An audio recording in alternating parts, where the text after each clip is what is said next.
welcome to this brand new edition of Global Lens on News9 Live with me, Neha Khanna. We have a packed show for you and our focus continues to be on the escalating tensions between India and Canada.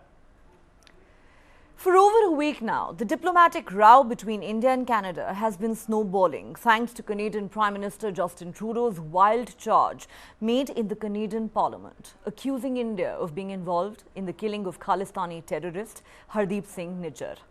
A Canadian citizen, Nijjar was the founder of Khalistan Tiger Force, an offshoot of Babar Khalsa International, both of which are banned in India. He was gunned down outside a Gurudwara in Surrey in the British Columbia province of Canada in June this year. So far, the Trudeau government has not managed to produce a shred of evidence to back its claims against India.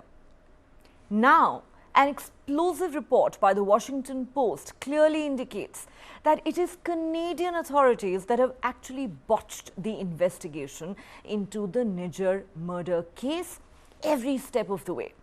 Let's examine the report in some detail.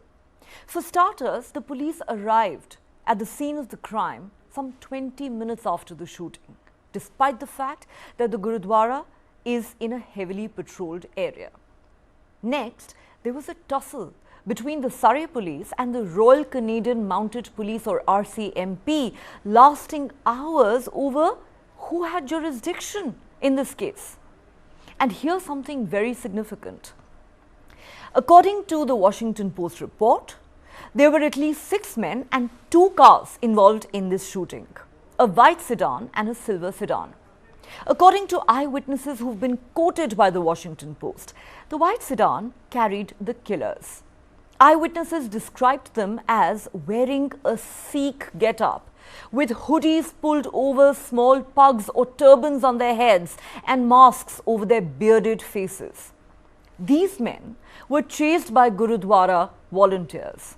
The killers ended up in a cul-de-sac where the silver sedan, which was the getaway vehicle with 3 people in it, was waiting, and they managed to give the Gurudwara staff the slip and escaped from there. Nijjar's mechanic has been quoted as saying that he recently found a tracker in the wheel well of the Khalistani separatist pickup truck. As we said, not only did the police arrive late on the scene, they also argued and fought over jurisdiction and who would lead the investigation, causing a delay of several hours. Not a single arrest has been made so far. None of the killers have been identified. The murder took place on the 18th of June, and it was only on the 21st of July, more than a month later, that authorities asked the public for help in identifying the 2 gunmen. On the 16th of August, they sought help in identifying the 2 cars that were involved in the shooting. The Washington Post says it visited 39 businesses and homes along the route that the assailants took during their escape. And a majority of those interviewed said they had not been contacted at all by the authorities all these months. One Gurudwara committee member has said, "Until Trudeau's announcement last week, I had 0% faith that they would crack this case. They interviewed me a total of 1 time and they haven't told us anything in months." That's not me, that's an eyewitness talking about this case. So you see, even as we wait with bated breath for the Trudeau administration to provide some concrete evidence backing their allegations of India's involvement, this expose by the Washington Post clearly shows that it is Canada that bungled the probe completely, with the investigators acting like the Keystone Cops from the word go and being utterly clueless till date about the identity of the real killers. All this when Canada has been shouting from the rooftops that it received intelligence pointing to India's involvement from one of the Five Eyes partners. It's an intelligence sharing alliance of 5 countries, including the United States. They claim to have foreign intelligence, yet their own investigators are in the dark about both the identity and the whereabouts of Nijjar's real killers. Interestingly, India has received support from its neighbors, Bangladesh and Sri Lanka, in this regard. In fact, the Sri Lankan Foreign Minister Ali Sabri has ripped into the Canadian Prime Minister. He says he's not surprised by his remarks, since Justin Trudeau keeps making outrageous and unsubstantiated allegations. In Sabri's own words, some of the terrorists have found a safe haven in Canada. The Canadian Prime Minister has this way of just coming out with some outrageous allegations without any supporting evidence. The same thing they did for Sri Lanka, a terrible total lie saying that Sri Lanka had a genocide. That is the Sri Lankan Foreign Minister talking about Justin Trudeau. There are some who are now asking just where are Canada's allies in all of this. One foreign affairs analyst writes, and I quote, "In the public eye at least, Mr. Trudeau has appeared to be left largely on his own as he goes toe-to-toe with India, one of the world's fastest growing economies with a population 35 times bigger than Canada's. His allies in the Five Eyes Intelligence Alliance provided seemingly boilerplate public statements, all stopping far short of full-throated support." Well, they haven't exactly rushed to Canada's defense, have they? Some are now asking, has it been a very lonely week for Justin Trudeau on the global stage? Look, we care about both countries and we care about their relationship. Our relationship is rock solid with both of them. And I think that all of us need to make sure that we can come together as countries that take seriously sovereignty, take seriously security, and take seriously the potential of our relationship. But as you see here demonstrated, US and India are definitely stronger together. Yeah, we have always suffered, and some of the terrorists have found safe haven in Canada. Canadian Prime Minister has this way of just coming out with some outrageous allegations without any supporting proof. The same thing they did for Sri Lanka, a terrible total lie about saying that Sri Lanka had a genocide. Everybody knows there was no genocide in our country. And I saw yesterday he had gone and given a rousing welcome to somebody who have associated with the Nazis in the past on the Second World War. So this is questionable, and we have dealt it in the past. We have categorically rejected those outrageous allegations. So I'm not surprised that sometime Prime Minister Trudeau comes out with outrageous, unsubstantiated allegations. Yeah, that has actually affected our relationship. People to people, we have good contact. Foreign Ministry has a different take on that. Global Ministry of Global Affairs has very clearly said that Sri Lanka did not go through a genocide. Whereas the Prime Minister, as a politician, stand up and says that genocide had taken place. That itself is contradictory to each other. That doesn't help. I don't think anyone should poke their nose into the other countries and tell as to how we should govern our country. Yeah, that's a conversation going on for some period of time. India has expressed its concerns for a long period of time. But we have now come out with a SOP, standard operating procedure. When we were making that, we consulted many of our friends, including India. So as long as they comply with the SOP, we have no problem. But if it doesn't comply with the SOP, we have a problem. So therefore, as far as I know, we have not given the permission to come to Sri Lanka during the month of October. So there are negotiations going on, but Indian security concerns, which are legitimate, are very, very important for us. We have always told that because we want to keep our region as a zone of peace. What I will say is we are deeply concerned by the allegations referenced by Prime Minister Trudeau. We remain in close contact with our Canadian partners, as the Secretary said on Friday. We believe it's critical that Canada's investigation proceed and that the perpetrators be brought to justice. And we have publicly and privately urged the Indian government to cooperate in the Canadian investigation. All right. What should we make of this Washington Post expose? Let's dissect it with our guest. Joining me on the show tonight, as always, Ramakrishna Sridharan, consulting editor with News9, joining us live from Washington, D.C. Also with us on the show, Ambassador N. Parthasarathy, former Indian diplomat. We're also hoping to be joined in a moment by another former Indian diplomat, Ambassador Manju Seth. All right, Sri, let me start with you. A lot to unpack here. You heard how the Sri Lankan Foreign Minister has ripped into Justin Trudeau, but let's focus for the moment on the India-Canada row. This is all about the killing of one man called Hardeep Singh Nijjar. Now, even as Canada shouts from the rooftops and beats its breast, saying India did it without actually sharing a shred of evidence, either with us or with the rest of the world. It's fascinating what the Washington Post has reported about how it was Canada itself that botched their investigation into the Nijjar killing every step of the way. As I said at the start of the show, it's almost as if the Canadian police have acted like the Keystone Cops. What should we make of it? Neha, this is quite damning. I don't think there's any other way to put this because it raises a fundamental question. If Canadian authorities, the police themselves have not had the opportunity to investigate, do a thorough investigation of what really happened, and chase leads and interrogate people, witnesses who were present at the scene, then the fundamental question that arises is, did Prime Minister Trudeau have enough to go on to make this allegation publicly against India? Did he solely rely on the intelligence from Five Eyes? What about the country's own investigators, their own police, their intelligence agencies? How much have they corroborated what they have got from the Five Eyes intelligence consortium? So this is actually going to put Prime Minister Trudeau and the administration on the back foot, Neha, because how do you go and make such a serious allegation against a country without your own police force and intelligence agencies doing a comprehensive investigation and giving you a credible report which you can rely on?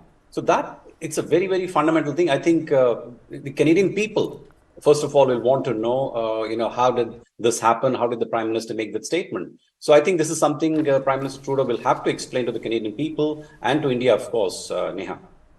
Absolutely. Let me take this to Ambassador Parthasarthi now.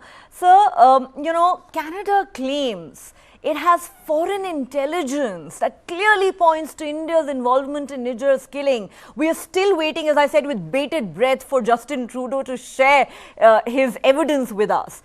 That hasn't materialized.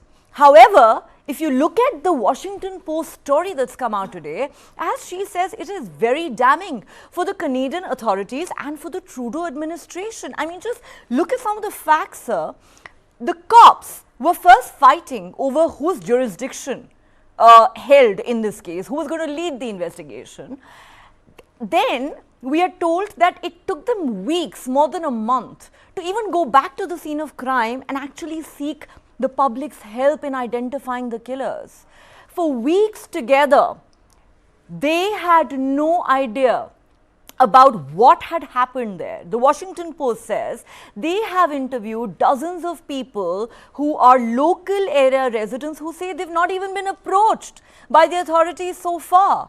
So the bottom line is that it's been well over 3 months that a murder takes place on Canadian soil, and the Canadian authorities are clueless about the identity of the killers, about their whereabouts, and they continue to point a finger at India.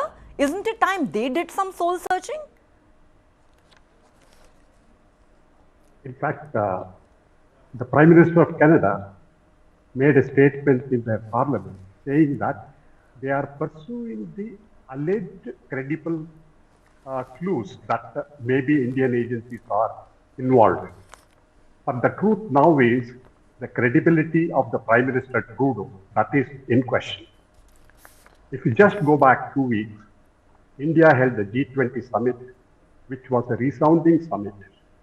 All the world leaders were there, and everyone praised the theme of what India had for the G20 summit, and the way India conducted it, and the way India said that all countries should cooperate and go together for the Vasudhaiva Kutumbakam, as you say, the world as a family.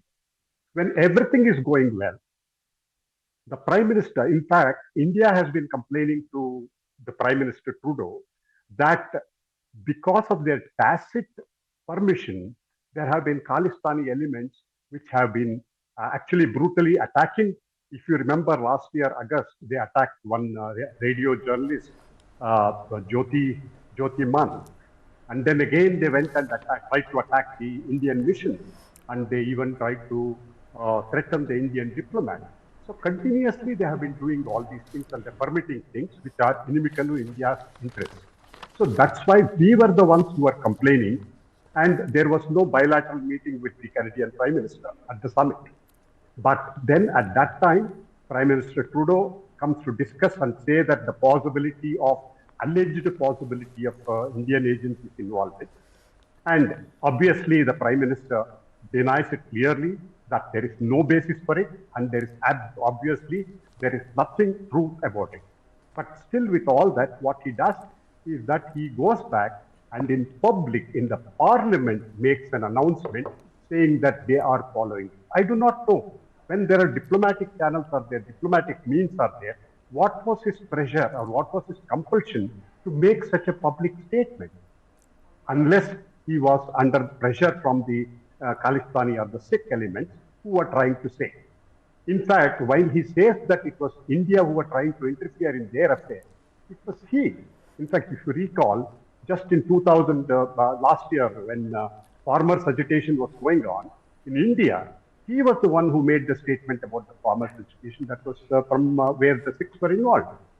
And in 2018, when he visited India, during his visit, he invited Khalistani supporters to his reception. So he is the one who has been doing all that, which is interfering in India's affairs. And now he has gone and he has made this statement which alleges India is somehow or the other involved. But it is obvious that they themselves have not been able to do any investigation. There seems to be no truth in the matter, and their investigation has not proceeded as is normally expected. So it is now the credibility of Prime Minister Trudeau is on the block, and it is for him to justify. And as you yourself explained, many of the world leaders and many of the countries, they have already said that what he has done is to make himself isolated. What he has been trying to say, there is no truth in the matter. So obviously, he has to walk a lonely path.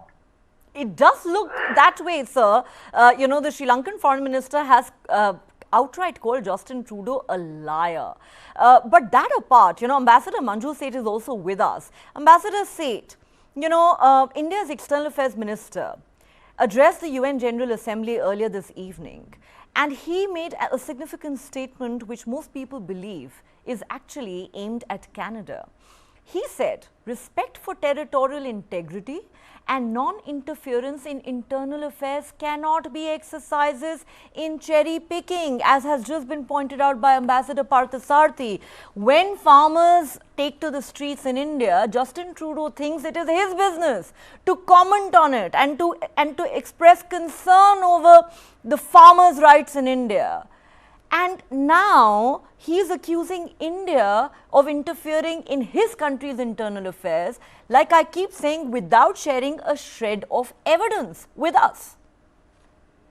Absolutely, you're right, Neha. The way PM Trudeau has started this whole thing by saying credible allegations, evidence of credible allegations. I think that in itself was a pointer to what the whole agenda was and what they were, getting at. Because it's really a difficult situation where you openly go and make this kind of allegation and say on the basis of credible allegations. It has to be evidence. India has shared so much evidence against Nijjar. He was in the red corner notice was issued against him. But that, and with other, the other terrorist linked or terrorists, let me say, who've got asylum, who have got safe havens in Canada,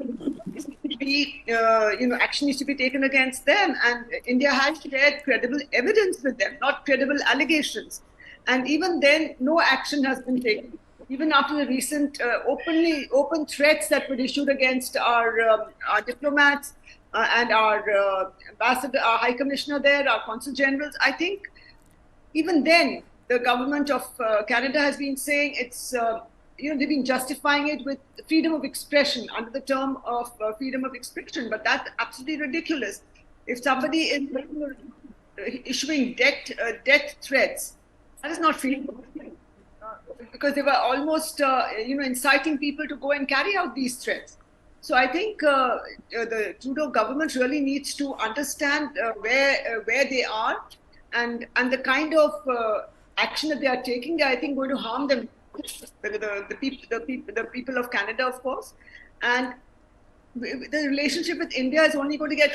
We don't realize what they are doing and take corrective action. And you know, most people seem to believe that it's going to hurt Canada much more that it will hurt India.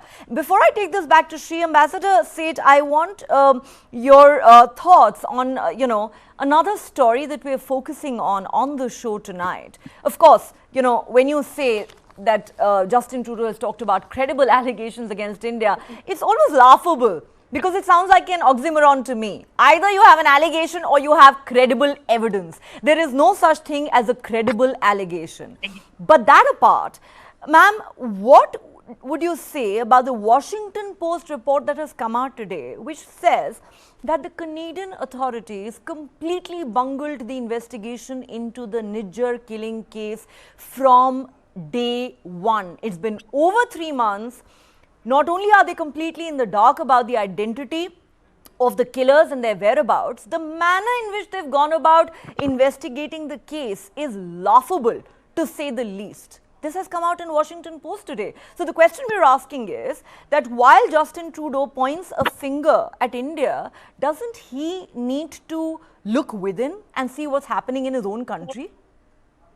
Absolutely, because you know, I think he has his political compulsions. That's the only reason I think that he's just playing the, should I say, Khalistani card and voicing mouthing their allegations because the NDP government is part of his, NDP party is part of his government. And if the NDP withdraws support, the Trudeau government falls. So I think it's also a question of his wanting to remain in power and not let go.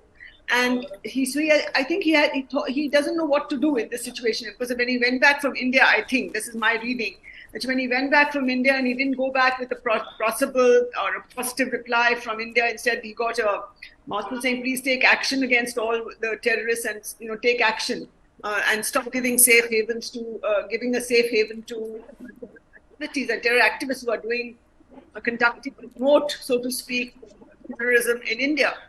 So he didn't get he didn't get what he was looking for, I think. And so when he went back, he may have faced a lot of pressure from the NDP. And I think this could be the result of that. And he has just gone overboard.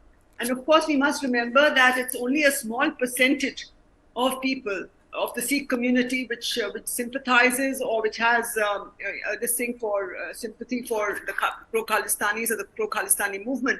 Even in India, that seems to have lost traction. So for Trudeau to nobbing with them and giving them support, I think is really not... in fact, as many have said, the Khalistan movement was all but dead. It seems to be alive only in Canada. And some have also said if Justin Trudeau is so sympathetic to their cause, maybe he can allow creation of Khalistan in his own country. The problem will be solved. Everyone will be happy, right? All right. But on a more serious note, let me put this next question to all three of you, starting with you, Shri. You know, Shri, I have been reading some opinion pieces on how India-Canada ties have plummeted in just the last 8 days. There was one interesting piece that caught my eye. This particular foreign affairs analyst says, and I'm quoting him here, in the public eye at least, Mr. Trudeau has appeared to be left largely on his own as he goes toe-to-toe with India, one of the world's fastest growing economies. His allies in the Five Eyes Intelligence Alliance have provided seemingly boilerplate public statements, all stopping far short of full-throated support. They haven't rushed to Canada's defense. And not to mention, Shri, the disaster with regard to the Canadian Parliament honouring a Nazi, which Justin Trudeau has himself admitted has been deeply embarrassing for the country. Therefore, let me ask you and the other guests a pointed question. Has it really been a lonely week for Justin Trudeau? Oh, it absolutely has been, Neha. The isolation that Prime Minister Trudeau faces is not just on the global stage, but it's going to happen increasingly in Canada. Let me explain why. the political dividend which the Liberal Party and Mr. Trudeau are counting on from supporting the Khalistani movement and defending the terrorists who are there in Canada, this is not going to go down well with the Canadian people at large. Now, as Ambassador Seth mentioned, the Sikh population in Canada is very small, it's just 2%. Now, out of these 2%, only a minuscule, there are 770,000 Sikhs in Canada, out of which I think the best cases, there are 7,000 people who are devout Khalistani supporters and followers.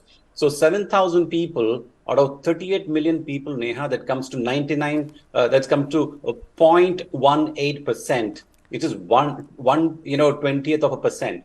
So 99.982% of Canadians have nothing to do with this issue. So the question Canadians are now asking is it fair to allow this violent and separatist minority to hold Canada to ransom and jeopardize its international relations and therefore the interests of the Canadian people at large? Now, this is not conscionable at any level. Canada needs to integrate with the world stage. It cannot be doing things which jeopardizes the interest of 99% of Canadians. So Mr. Trudeau, first of all, has to answer that as the Canadian Prime Minister, whether his actions are actually furthering the interests of Canada, the Canadian people who he serves, or is it detrimental to their interest? So I think the isolation which he's now facing on the international stage is going to increasingly play out in Canada itself. He's already losing popularity. I think the conservative leader, the opposition leader, Mr. Pierre Poilievre, he's becoming more and more popular. And although elections are not due in Canada until 2025, I think it's safe to say that this is a moment which the Canadian voters are going to keep in mind, and they're going to weigh the issues that are now come to the head and see whether this sort of a wokeism is actually what they expect of their leader, and whether the party they put into power, the leader they put into power, should serve the interests of all Canadians and not just a minuscule minority. You know, the trouble seems to be, Shri, that it doesn't look like Justin Trudeau is interested in furthering the interests of Canadians in general. He seems to be furthering his own political agenda. As has been pointed out by every panelist, he is clearly catering to a particular constituency. This is vote bank politics at its worst. And of course, Ambassador Parthasarathy, many have also talked about how Justin Trudeau was really smarting under the insult and the snub that he received from India during the G20 summit, and he decided to go back and release his frustration in this manner. But on a more serious note, sir, given, some of the commentary that we have seen and heard over the last few days over this diplomatic row, would you say that Justin Trudeau has overplayed his hand? He's messed with the wrong country at the wrong time over the wrong issue. I certainly don't envy Justin Trudeau right now. Do you believe it's a very lonely time to be Justin Trudeau?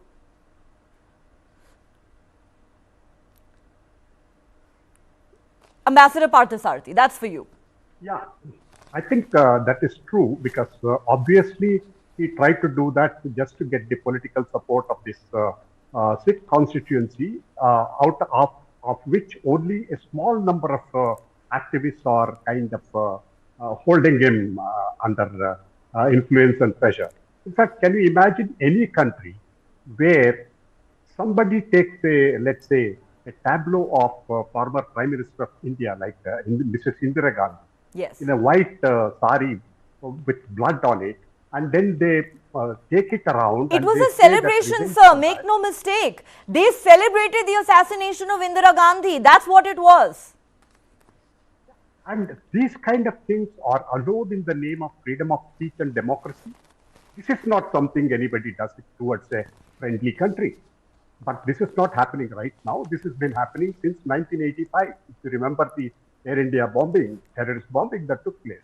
Since then, they took refuge, and continuously this has been happening. But the only thing that he made a mistake is that he chose the timing wrong, and the time now it is not the same India what it was 20 years ago. Today's India is something which is cooperative with major countries, which stands for peace, and then this is the country which has a lot of friends. And you cannot simply make allegations where you don't have any evidence to prove it. If it is for him, he has made the allegation, he has to come and prove it. Unless he proves it, it is for him. And this is not the first time he has done this. He has done it with China before. He has done it with some of the African countries and other countries. But he has never learned a lesson for the simple reason he thinks that the world means it is just West. What you mean by that is America and Europe. But there is a much bigger role that is being played by countries in Asia, countries in Africa, and other things. And he has picked the wrong choice, that is India. And India is not without friends. We have a lot of friends. And more importantly, what India is doing is not interfering in other countries' affairs, but it is India which is the weak. So what it is trying, and to go there and then try to say that we are interfering in Canadian affairs, I think he has done something which has crossed the line, and he is going to, I suppose, he will face the problems in the coming months, and he will get isolated. That's what the situation seems to be. It is for him to explain. I agree with you, sir. The burden of proof is on Justin Trudeau. Let's face it. It is not on India. This is shoot and scoot diplomacy, which seems to have completely backfired on Justin Trudeau. If you make the allegation, you provide the evidence. It is not for India to prove its innocence to the world. I think that is very, very clear. Ambassador Manju Seth, let me come to you, ma'am, at this point. You know, as has already been stated, number one, we are still waiting for that evidence. Where is the evidence? That's the question that Justin Trudeau needs to answer if he is so convinced that India is indeed responsible for this killing. Two, as has been pointed out, you know, he is going toe-to-toe with India, one of the world's fastest growing economies, with a population 35 times bigger than Canada's. I'm again reading from an opinion piece that I read earlier in the day. His allies in the Five Eyes Intelligence Alliance have provided seemingly boilerplate public statements, all stopping far short of full-throated support. India has only recently had a very successful G20 summit where we managed to bring, you know, countries together despite sharp differences. We have proved that our global stature is growing. India is seen increasingly as a bridge builder. You know, many have also said that, you know, this entire situation has perhaps put President Biden in a sticky situation, because while he has this long-standing relationship with Canada, but he's also been going out of his way to woo India, to build a stronger partnership with India, primarily to further America's interests in the Indo-Pacific region, to counter China. Therefore, taking everything into account, do you believe, ma'am, that Justin Trudeau has taken a huge risk that is only resulting in his isolation globally? Has he taken panga with the wrong country? Absolutely, I agree with you. He has taken panga with the wrong country and at the wrong time also. And as you said, even the US is in a bind in this situation. And they really don't know how to, you know, they will try, of course, to find a solution. I read somewhere there was something about mediation, US mediation, to find via media and get this resolved. Because the evidence is just not there. I think it was just on allegations that he has done this, and he has made a big mistake. Also, he has harmed, Canadian interests, because there are so many Indian students going to Canada to study in the universities, contributing hugely to their economy and to the universities running. And that if this situation worsens, they will have, people will start withdrawing from there or not go to Canada. Because Mr. Pannu, Gurpatwant Singh Pannu, has been issuing out threats to Indians and Hindus and saying, well, please go back from here, leave Canada, and and things like that. That's going to really be very harmful for the Canadian economy as well. And our investors also who are there will also want to come back. So it will really harm the Canadian economy and harm Trudeau. So he has got isolated, and he has to come out of this. And it is on him. The onus is on him to prove what he's saying. Otherwise, he needs to, I think, make an apology and get out of the situation that he's landed himself in, if he knows what's good for him and what's good for Canada. Absolutely. I see Shree's raised hand, so I'm coming to you, Shree. Well, fact of the matter is that Justin Trudeau has not even apologized for the Canadian Parliament hailing a Nazi as a war hero. He's trying to blame that too on Russia and Russian propaganda. So I think it would be a little too far-fetched to expect him to, issue an apology to India. But the question, Shree, is how is Justin Trudeau going to dig himself out of this hole? So, Neha, first of all, I think the question of has he taken panga with the wrong country, the more important question, which accompanies that question is whether the issue on which he has, chosen to entangle with a friendly country, a democratic country, is whether that is justified.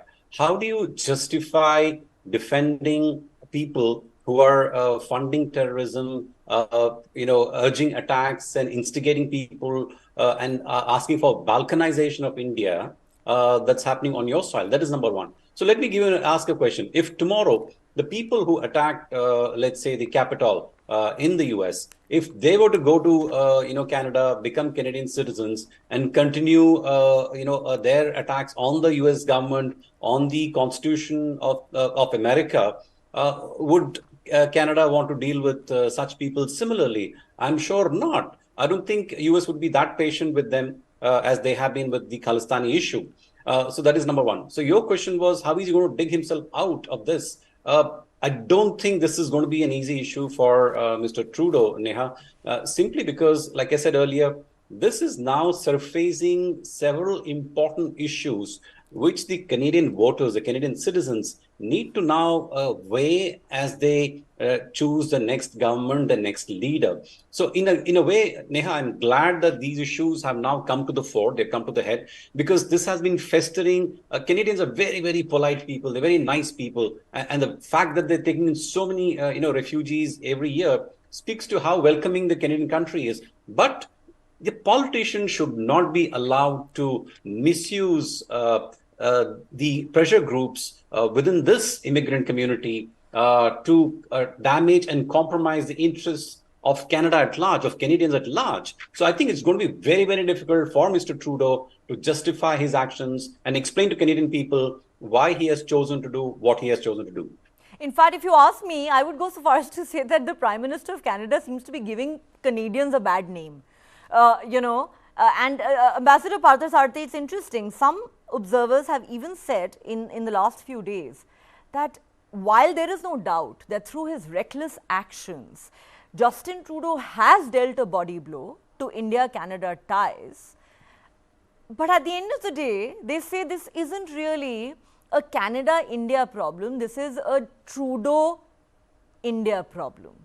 The question is, what is the way forward? As we discussed earlier, Trudeau's approval ratings back home are plummeting. He seems to have dug himself into a hole. He seems to be facing a growing global isolation, not to mention embarrassment and humiliation after the controversy over that Nazi appearing in the Canadian Parliament.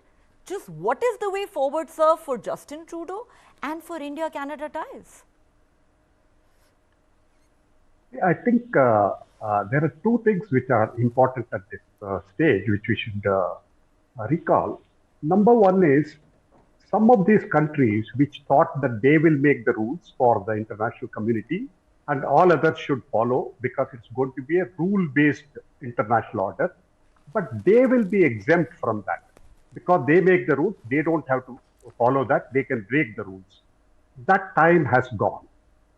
So if they make the rules, if there are rules, it is not only for others, they also will have to follow the rules. That is number one. And number two is, as they say, there is no gun which fires only in one direction.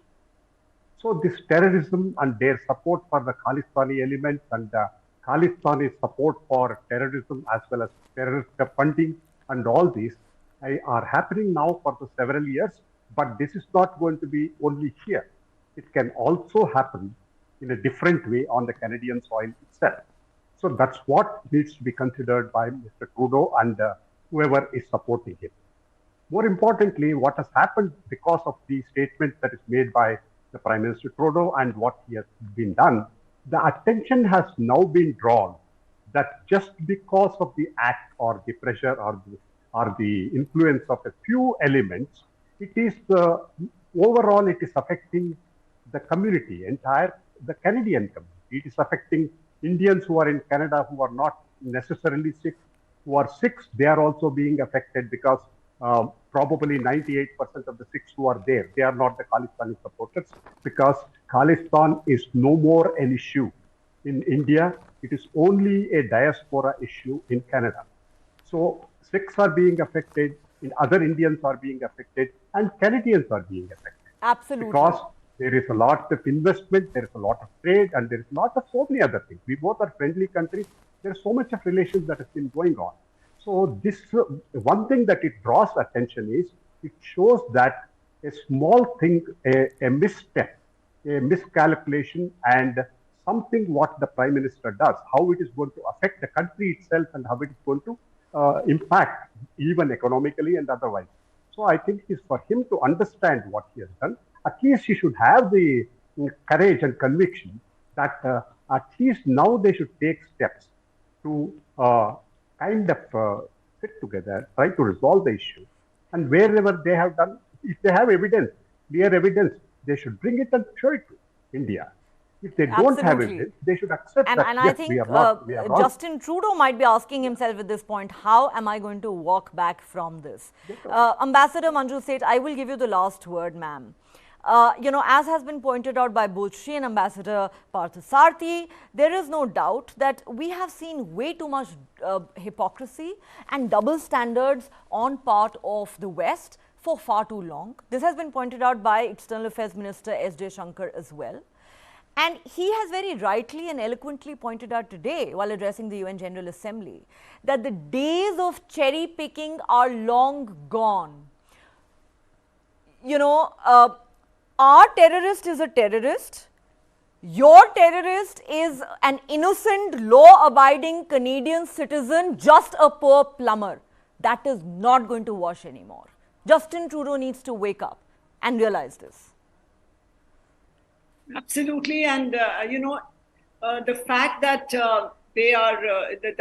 PM Trudeau has taken this attitude that that he is not a terrorist, I think that is totally unacceptable, because he has been doing it constantly, and all the other cohorts around, the others are all together in it. All the other rest of them who are been issuing all these threats against India and Indian diplomats. And as you mentioned, your terrorist is, a peaceful citizen. A poor plumber. Fighter is a poor plumber, or even they'll call him a freedom fighter, but our terrorist is a terrorist. So I think, and that understanding he has to have, and the double standards, of course, are not going away anytime soon. But it will happen in the future. But I think already the Canadians will realize. And I also was thinking maybe we should do a media campaign or a social media campaign to make people aware in Canada of the actual situation, of what is happening and what their leader is trying to do, without, again, taking any names, but indirectly, as the EM mentioned today. And especially we can, I think in the Nijjar case, we can put the facts, put the evidence in the public domain. I think we could do that to create a kind of, people to understand what is happening and what is this whole thing about. And Canada, as I said once somewhere else as well, if you have, like in the Pakistani case, if you have terrorists in your background or snakes in your background, in your backyard, don't think that they will not bite you and only bite your neighbor. So this is something. Hillary Clinton's famous words, absolutely, and sage advice once upon a time to Pakistan, which is now learning the hard way what happens when you keep snakes in your backyard. Ask Pakistan. Justin Trudeau needs to wake up and smell the coffee, and he needs to learn his lessons. On that note, Ambassador Parthasarathi, Ambassador Manju Seth, and Shri, lovely to have all three of you on Global Lens. Thank you so much for your time. Thank you. All right, moving on. Addressing the United Nations General Assembly earlier this evening, India's External Affairs Minister S. Jaishankar said, in a message that seemed to be aimed clearly at Canada, that respect for territorial integrity and non-interference in internal affairs of a country cannot be exercises in cherry picking. Listen in. Respect for territorial integrity and non-interference in internal affairs cannot be exercises in cherry picking. When reality departs from the rhetoric, we must have the courage to call it out.